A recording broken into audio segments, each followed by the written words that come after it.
Bonjour amis internautes de WeSport, bienvenue à la revue d'actualité de ce vendredi 16 décembre. On démarre par du football CHAN 2023. La 7e édition du championnat d'Afrique des Nations football marquera le retour du Sénégal 12 ans après sa dernière participation. Un rendez-vous durant lequel la sélection sénégalaise très ambitieuse compte y marquer son empreinte. C'est pourquoi après plusieurs semaines de regroupement au centre Jules-François Bocandé de Toubab Diala, où les Lions locaux vont disputer 2 matchs amicaux contre 2 nations qui participeront également à cette compétition. Une occasion pour le sélectionneur Pape Thiaw de faire les derniers réglages avant le coup d'envoi de la joute continentale. Ainsi, après le premier affrontement qui est programmé ce samedi 17 décembre au stade d'Annaba, les partenaires d'Alioune Badara Fati vont croiser l'Algérie vers les coups de 18h30 heure locale, 17h30 GMT. Désormais dans une poule à 3 équipes après le retrait de l'Ouganda, le Sénégal qui partage le groupe B avec la Côte d'Ivoire et la République démocratique du Congo va ensuite quitter la capitale algérienne pour se rendre au Maroc où il effectuera son deuxième match amical contre le Royaume Chérifia mercredi prochain.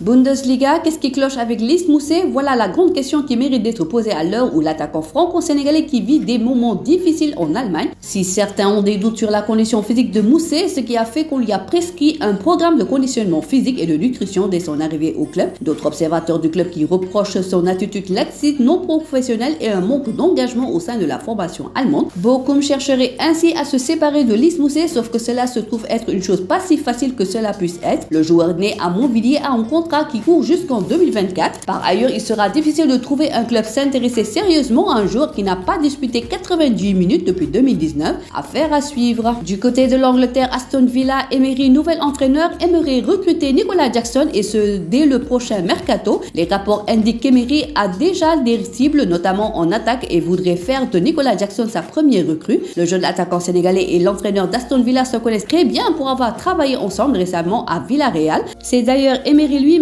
qui a lancé le joueur de 21 ans en équipe première, lié avec le sous-marin jaune jusqu'en juin 2026. D'après Transfermarkt, Jackson, qui vient de participer à la Coupe du Monde avec les Lions, pourrait bien envisager un départ du côté de Villa Park, d'autant plus que le nouvel entraîneur de Villarreal, Kay, ne semble pas beaucoup compter sur lui. En tout cas, ce jeudi soir, Emery et le Sénégalais se retrouveront pour un match amical qui posera Aston Villa à Villarreal 20h GMT. Championship, 3 joueurs sénégalais ont été alignés lors de la victoire de Reading FC en championnat contre Coventry City 1-0, une première dans l'histoire de la Ligue Championship. Les 3 joueurs sénégalais se retrouvent ainsi sur le même terrain pour défendre les mêmes couleurs, celles du Reading FC, ce qui n'était jamais arrivé en 2e division anglaise. Les Royals deviennent ainsi le premier club de la Ligue Championship à avoir aligné 3 Sénégalais dans un match. Toujours au Reading FC, le club a entamé des pourparlers avec son défenseur Amadou Salif Meng afin de le prolonger vu ses bonnes performances récemment. Pour repousser l'intérêt grandissant de certains clubs envers Amadou Salif Meng, Reading FC veut blinder son joueur qui dernièrement vaut beaucoup de satisfaction à la formation du Championship. Recruté libre en septembre dernier, le défenseur sénégalais s'est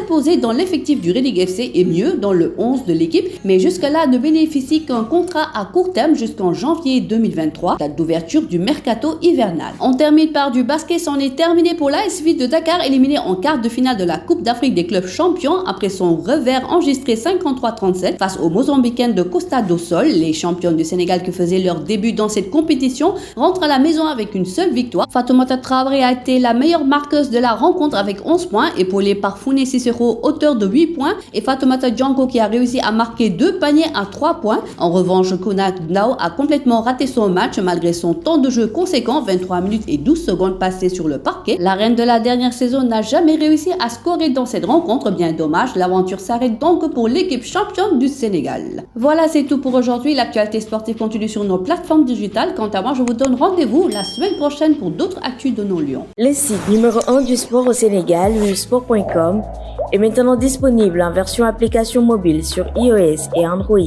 Retrouvez l'actualité du Sénégal pour tous les sports en direct sur votre téléphone: football, lambe, basket, sport de combat, athlétisme et bien d'autres disciplines. Toutes les statistiques des championnats sénégalais, les matchs, les résultats, les classements à suivre en direct sur votre application WeSport.